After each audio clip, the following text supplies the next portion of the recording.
Hey everyone, so this is the assembly video for Polygon. This is what it would look like when you receive the box. Inside you will find a main compartment here that contains your PCB, your phone here, and lastly your plate. You will also have a compartment up here that contains all of the accessories for the case, any fasteners. You also have your compartment here that contains anything related to the daughterboard, including fasteners. And then you also have the knob here that also includes, underneath here you'll have your fasteners as well. Underneath this compartment you will have the case itself. It will be nestled nice and safe down here. And that's it for the contents of the box. So the first thing you want to do is remove these 6 screws or bolts. You can either use a hex bolt, a hex-headed screwdriver, or you can use a hex wrench.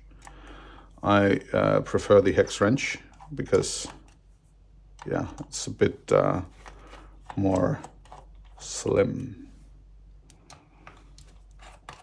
Also, you can use it later.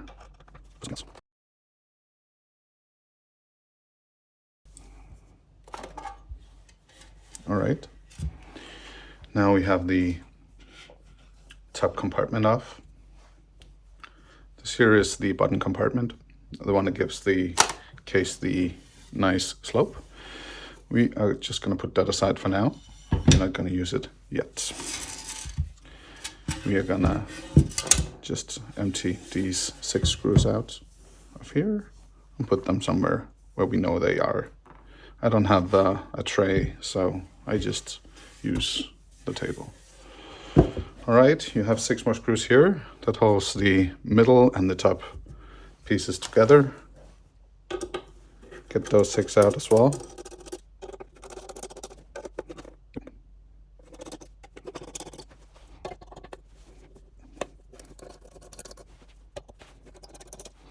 All right, so let's on its hat. All right, no one of them is ready yet, so.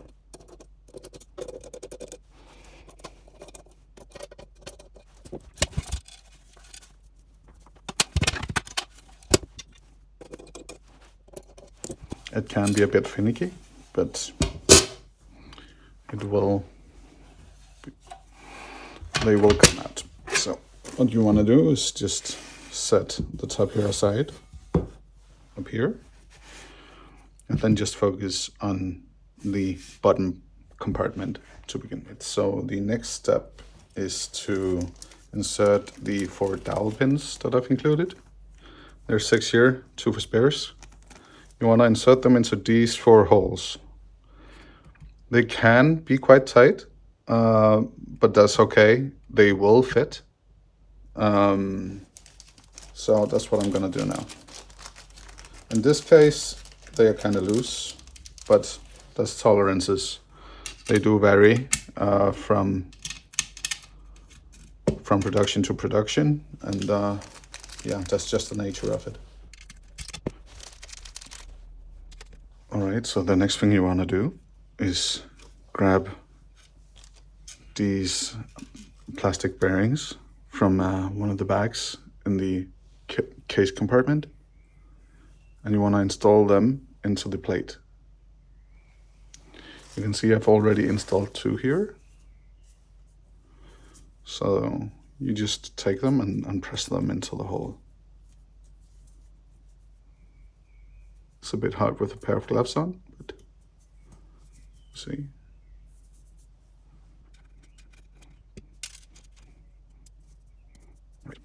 So when you're done with the plate, it should look like this, with 4 bearings installed. All right, so the next thing you want to do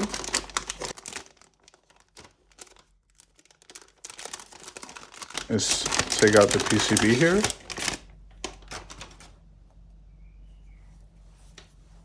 And just snap off the button here.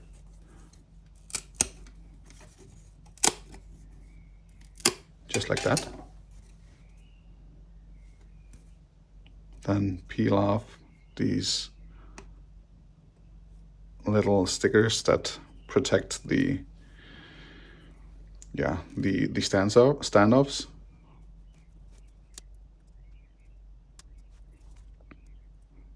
And if you want to install plate foam, now's the time to do it. In this case, I'm using an NC board, so it should all line up nicely. If you start with the top right corner here and the bottom left corner, it should fit nicely around the stand-ups. All right. So the next thing is grabbing the plate screws, which are these. These are made from brass, so be careful. They are a bit softer than your normal screws, so don't be too violent. Just make sure it's tightened like slightly. All right, so I'm gonna wear a pair of gloves here. You don't need to, it's just because this case might be sold as an extra. So I'm trying to be careful here.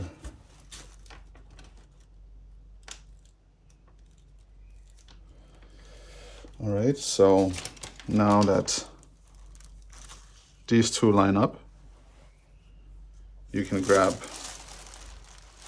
the H1.3 bit if you have one. I don't know if you can see this. It's an H1.3.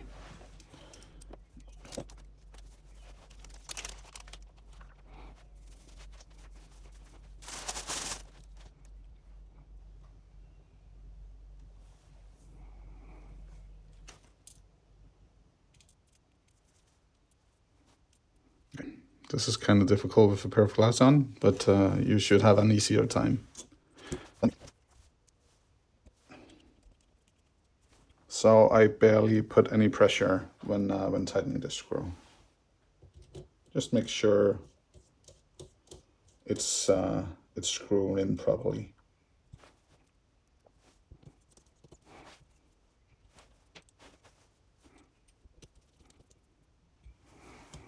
All right, with these 4 screws in, you should be ready for the next step. So the next thing we want to do is install the daughterboard. To install the daughterboard, you need 4 of these black screws that are hidden in the same compartment as the daughterboard itself.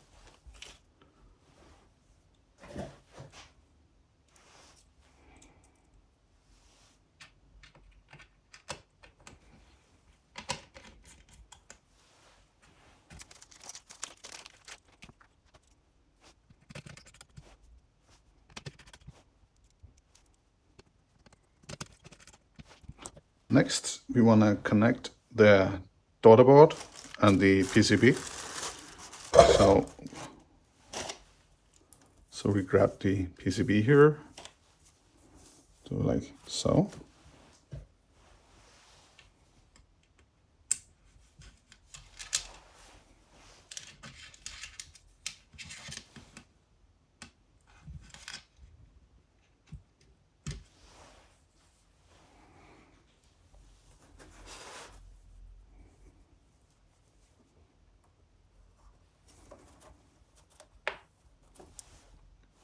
So the next thing you want to do is take these 6 short bolts that you have from when we took the board apart. Put them into these 6 holes.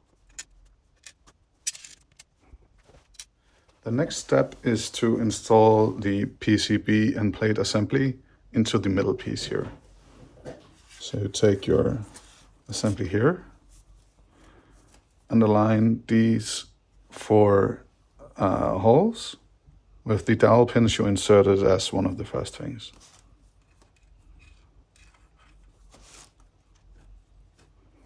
Make sure not to mangle your JST connector.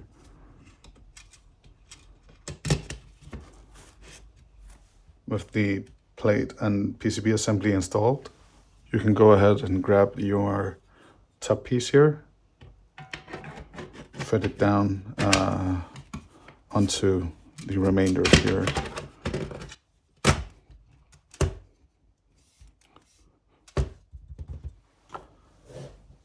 Then you want to grab your assembly by pressing down either here, grabbing from behind, do it from here.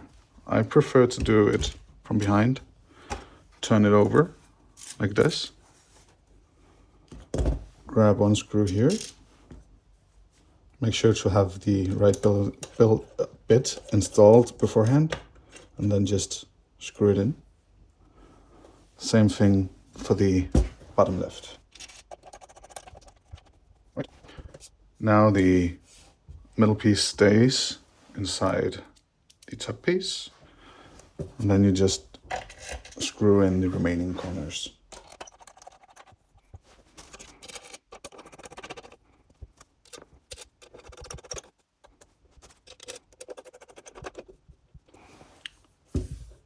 To check if you've tightened these sufficiently, you can just run your finger at the seam here, at the corners, and check if it's flush. If it's not, just tighten it a little bit more until it's flush. All right.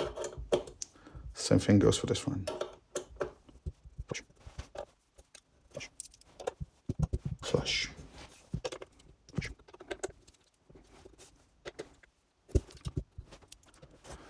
All right. That's the top compartment done.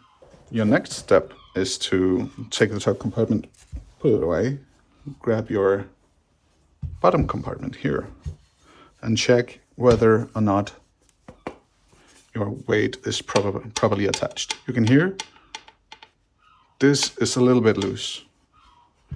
This is when a hex wrench really comes in handy, but I made sure that you could still fit a screwdriver in here, so you can just tighten it right through here.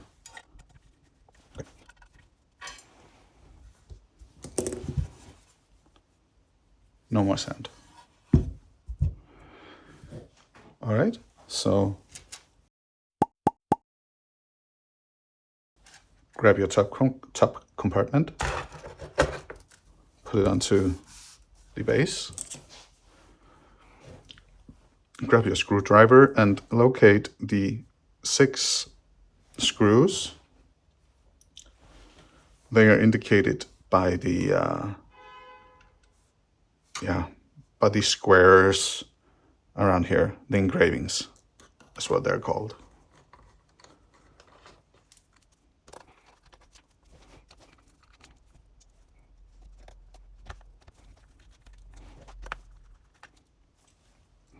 And in my case, I forgot to take out some foam. You should be able to just pick it out with a screwdriver if you forgot like me.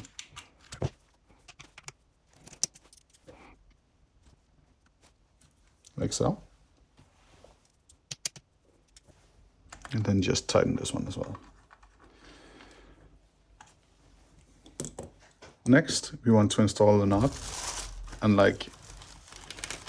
just like the Daughterboard, the fasteners are hiding right under the knob. You're only gonna need one of these. So to begin with, make sure you have the right bit.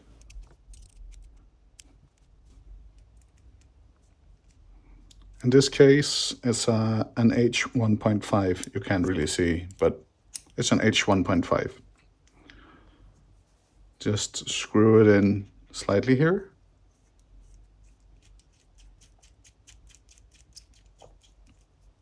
I don't know if it focuses well, but when you start seeing it here, you want to just put it onto the encoder, like so, and tighten it. Now, the next thing we want to do is check whether or not it hits the edges of the case here. In my case, it does not, but it might happen for you. So I'm just going to walk you through how to center this properly.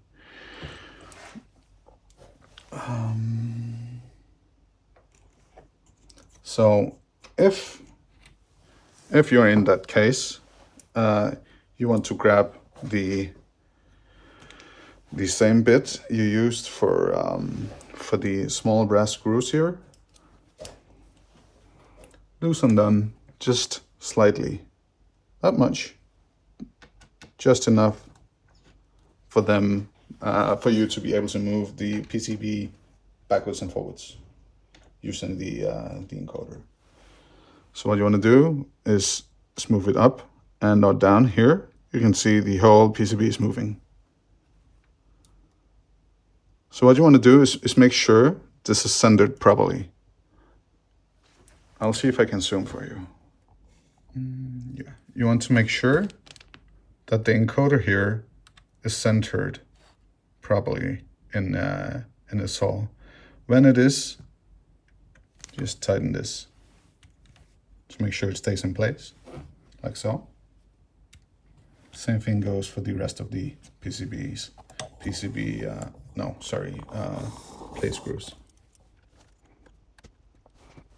And then it should fit. Yeah, like so.